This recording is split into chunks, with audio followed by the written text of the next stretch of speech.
اسی طرح جو ہے کئی بندوں کے ذہنوں میں یہ بھی شبہ آ جاتا ہے کہ گناہ کر لیں اس کا عذاب یا جو بھی ہے تو آخرت میں ملے گا، تو ابھی کون سا ملنا ہے؟ تو ایسی بات نہیں، گناہ کا بھی جو اثر ہے وہ ابھی شروع ہو جاتا ہے، مکمل طور پر سزا اس کو آخرت میں ملتی ہے، لیکن دنیا میں ہی وہ شروع ہو جاتی ہے، فوراً جو ہی وہ نیت بری کرتا ہے بس جو ہے وہ معاملہ شروع ہو جاتا ہے سزا کا۔ جیسا کہ نبی علیہ السلام نے فرمایا کہ جو بندہ گناہ کرتا ہے کوئی ایک سیاہ دبا نقطہ اس کے دل میں لا جائے، تو یہ آخرت کی بات تو نہیں ہے، یہ تو اس دنیا کی بات ہم کر رہے ہیں۔ آپ علیہ السلام اس دنیا کی بات کر رہے ہیں کہ اسی وقت دل میں سیاہی، باطن میں بے سکونی، بے اطمینانی، یہاں تک کہ یہیں جب وہ بندہ برائی کے ارادے سے چلتا ہے، بھولتا ہے اللہ کو، اللہ نے فرمایا من یعش عن ذکر الرحمن، جو رحمان کے ذکر سے منہ موڑتا ہے، نقیض لہ شیطان، اس کے لیے سزا کے طور پر شیطان مقرر ہو جاتے ہیں اس کے ساتھ، وہ شیطانوں کی صحبت میں وہ چلا جاتا ہے۔ اب یہ جو آخرت کی بات نہیں ہو رہی، یہ اس دنیا کی بات ہو رہی ہے۔ اسی طرح جتنی بھی نیکیاں ہیں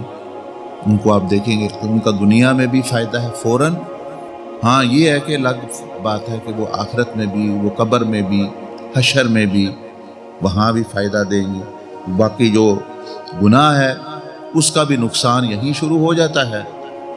اور آخرت میں بھی اس کا نقصان ہوگا اگر بندے نے توبہ نہ کی۔ تو اس لیے یہ ذہن سے نکال دے کہ یہ آخرت یا نیکی یا اللہ کی راہ پہ چلنا، اس کا جو معاملہ ہے وہ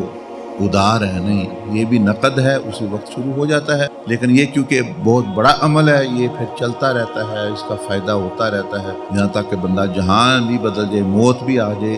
تو اس کا نفع پھر جاری رہتا ہے۔ اسی طرح اللہ پاک کی نافرمانی ہے، وہ فوراً اس کا اثر شروع ہو جاتا ہے، آپ کو پتہ چلے یا نہ پتہ چلے، تو اس طرح جو ہے یہ معاملہ جو ہے چلتا ہے۔ تو یہ قرآن مجید میں اللہ پاک نے بار بار فرمایا من ذا الذی یقرض اللہ قرضا حسنا فیضاعف له اضعافا کثیرا، کہ جو بھی اللہ نیکی کرتا ہے، اللہ کی راہ میں خرچ کرتا ہے، تو دنیا میں بھی اس کو ملتا ہے، آخرت میں بھی ملتا ہے۔ تو ایسی بات نہیں ہے کہ نیکی اور آخرت اور نیکی اور جو ہے انیک اعمال کا بدلہ یہ ادھار پہ ہے، یہ ہے کہ دنیا میں بھی ملے گا اور آخرت میں ملے گا، اور دنیا کے لیے جو کام کریں گے وہ جو تھوڑا بہت بدلہ ادھر ہی پھر مل جائے گا، آخرت میں کوئی نہیں، اور یہاں بھی بدسکونی۔ اللہ پاک مجھے بھی آپ کو بھی سمجھنے کی توفیق عطا فرمائے، اور اپنے ذہنوں کو درست، اسی کو تزکیہ کہتے ہیں، جو آپ سنتے ہیں نا تزکیہ، اب یہ ایک بات آپ کے ذہن میں صاف ہو جانی چاہیے کہ وہ جو وسوسہ بیٹھا ہوا تھا اب وہ نکل گیا، اب اس کی جگہ یہ بات آ کہ اس کو کہتے ہیں تزکیہ، اب وہ صفائی ہوگی۔